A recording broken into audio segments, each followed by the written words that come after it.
नमस्कार फ्रेंड्स आपका current affairs today में आपका स्वागत है। आज का हमारा टॉपिक है श्रीलंकाई नौसेना द्वारा भारतीय मछुआरों की गिरफ्तारी।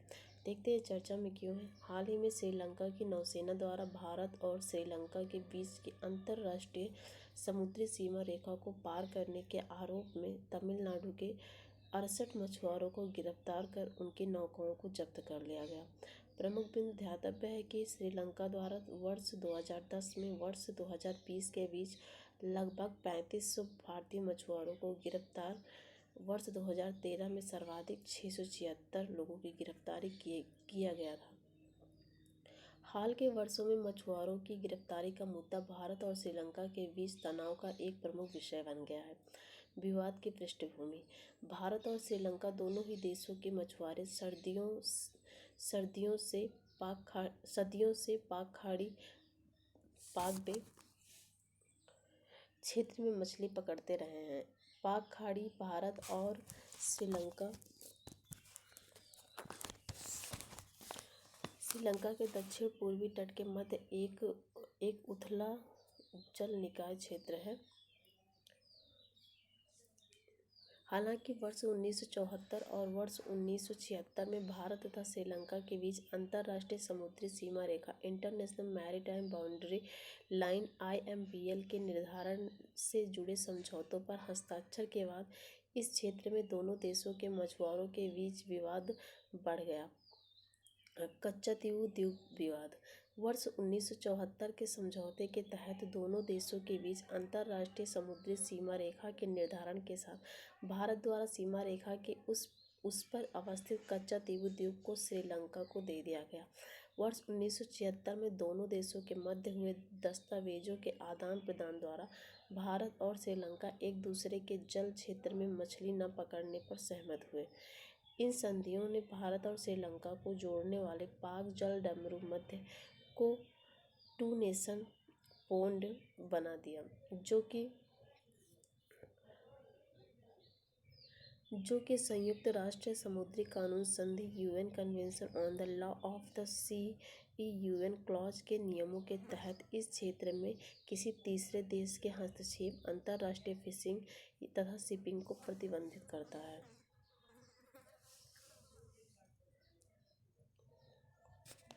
वर्ष 1974 का समझौता भारतीय मछुआरों को आराम करने, जाल को सुखाने एवं वार्षिक सेंट एंथनी उत्सव के लिए कच्चातीव द्वीप पर जाने की अनुमति देता है, परंतु यह भारतीय मछुआरों के यहाँ के पारंपरिक जल क्षेत्र में मछली पकड़ने के अधिकार को सुनिश्चित नहीं करता है। कच्चातीव द्वीप यह पाक जल डमरू मध्य में एक निर्जन अपतटीय द्वीप है। इस द्वीप पर मूल रूप से रामनाथ तमिलनाडु में के राजा का स्वामित्व था। इस द्वीप का उपयोग मछुआरे अपने जाल सुखाने के लिए करते हैं। ब्रिटिश शासन के दौरान इसे भारत और श्रीलंका द्वारा संयुक्त रूप से प्रशासित किया गया था, लेकिन 20वीं सदी की शुरुआत में श्रीलंका ने इस पर अपने क्षेत्रीय स्वामित्व का दावा किया। श्रीलंका का गृह युद्ध। समुद्री सीमा समझौतों पर हस्ताक्षर के बावजूद वर्ष 1983 में एलम युद्ध शुरू होने के बाद से श्रीलंका की नौसेना समुद्री सीमा पर अधिक आक्रामक नहीं थी तथा दोनों देशों के मछुआरे शांतिपूर्वक पाक खाड़ी क्षेत्र में मछली पकड़ते रहे।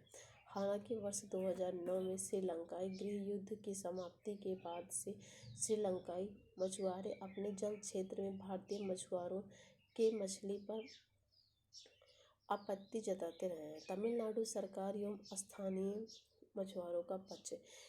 21 अक्टूबर 1921 की पाक जल डमरू मध्य और मन्नार की खाड़ी के परिसीमन के संबंध में मद्रास और सीलोन वर्तमान श्रीलंका की तत्कालीन सरकारों के बीच बातचीत के दौरान रामनाथ राजा के प्रतिनिधि ने कच्चातीव पर सीलोन के दावे का स्पष्ट रूप से विरोध किया था। वर्ष 1974 में तमिलनाडु के तत्कालीन मुख्यमंत्री M. करुणानिधि ने भारतीय प्रधानमंत्री को पत्र लिखकर कच्चातीव द्वीप समझौते पर अपनी आपत्ति व्यक्त की थी। वर्ष 1991 में तमिलनाडु विधानसभा में कच्चातीव द्वीप को वापस लाने की मांग पर जोर देते हुए एक प्रस्ताव पारित किया गया। विवाद का कारण। यहाँ पे आप मैप में देख सकते हैं कि पाक बे कहाँ है। ये आपका जाफना है, श्रीलंका है, इधर आपका रामनाथपुरम है। विवाद का कारण। वर्ष 1974 और 1976 में भारत और श्रीलंका के बीच हुए समझौतों में भारतीय मछुआरों के हितों पर पूरी तरह ध्यान नहीं दिया गया।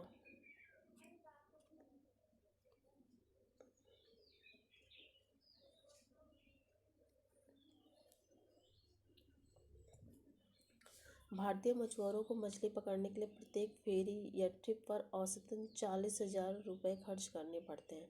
ऐसे में पर्याप्त मछली न मिलने पर अधिकांश मछुआरे अपने नुकसान को कम करने के लिए वापस लौटने के बजाय कच्चा तीव्र उद्योग पर रुकने को प्राथमिकता देते हैं, जिसके लिए उन्हें श्रीलंका की सीमा में प्रवेश करना पड़ता है। भारत में मछुआरों की संख्या अधिक होने तथा उनके पास आधुनिक नावों की उपलब्धता के कारण भारतीय जल क्षेत्र में मछलियों की संख्या में कमी आई है, जबकि श्रीलंकाई क्षेत्र में मछुआरों को आसानी से पर्याप्त शिकार मिल जाता है। भारतीय मछुआरों द्वारा मछली पकड़ने के लिए ट्रॉलर का उपयोग विवाद का मुख्य कारण रहा है। ट्रॉलर मछली पकड़ने के जाल वाली मशीनीकृत नावें होती हैं। विशेषज्ञों के अनुसार ट्रॉलर समुद्री पारिस्थितिकी तंत्र को अत्यधिक क्षति पहुंचाते हैं। श्रीलंका में ट्रॉलर के उपयोग को प्रतिबंधित किया गया है। मछुआरों को समर्थन प्रदान करने हेतु सरकार के प्रयास।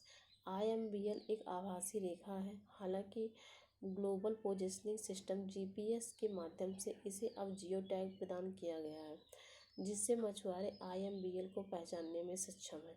भारत और श्रीलंका द्वारा मछुआरों के मुद्दे का अस्थायी समाधान खोजने के लिए भारत श्रीलंका के मध्य वर्ष 2016 में मत्स्य पालन पर एक संयुक्त कार्य समूह JWG के गठन पर सहमति व्यक्त की गई। भारत सरकार द्वारा मछुआरों के कल्याण के लिए मत्स्य पालन क्षेत्र के समग्र विकास के लिए 20,050 करोड़ रुपए के बजट के साथ प्रधानमंत्री मत्स्य संपदा योजना PMMSY की शुरुआत की गई। PMMSY को सभी राज्यों और केंद्र शासित प्रदेशों में वित्त वर्ष 2020-21 से वित्त वर्ष 2024-25 तक 5 वर्षों के लिए लागू किया जा रहा है। आगे की राह।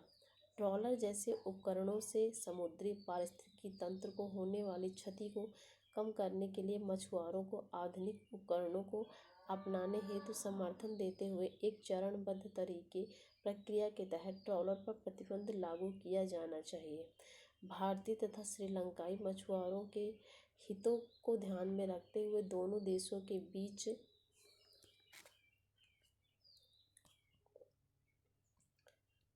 विवादों के समाधान हेतु साझा प्रयासों को बढ़ावा दिया जाना चाहिए। समुद्री पारिस्थितिकीविदों, मत्स्य विशेषज्ञों, रणनीतिक विशेषज्ञों और सरकारी प्रतिनिधियों के साथ मिलकर पाक खाड़ी प्राधिकरण PBA की स्थापना की जानी चाहिए। PBA मछली पकड़ने के आदर्श एवं संधारणीय क्षमता हेतु इस्तेमाल किए जा सकने वाले उपकरणों के प्रकार और श्रीलंकाई तथा भारतीय मछुआरों के लिए मछली पकड़ने की तारीखें व दिनों की संख्या आदि का निर्धारण कर सकते हैं। इससे संबंधित जो प्रश्न बन सकते हैं, भारत और श्रीलंका के बीच मछुआरों और समुद्री सीमा विवाद के प्रमुख कारणों पर चर्चा करते हुए इनके समाधान के संभावित उपायों पर चर्चा कीजिए। आज के लिए इतना ही। धन्यवाद। अगर आपको वीडियो अच्छा लगा हो तो आप लाइक, सब्सक्राइब और शेयर करें।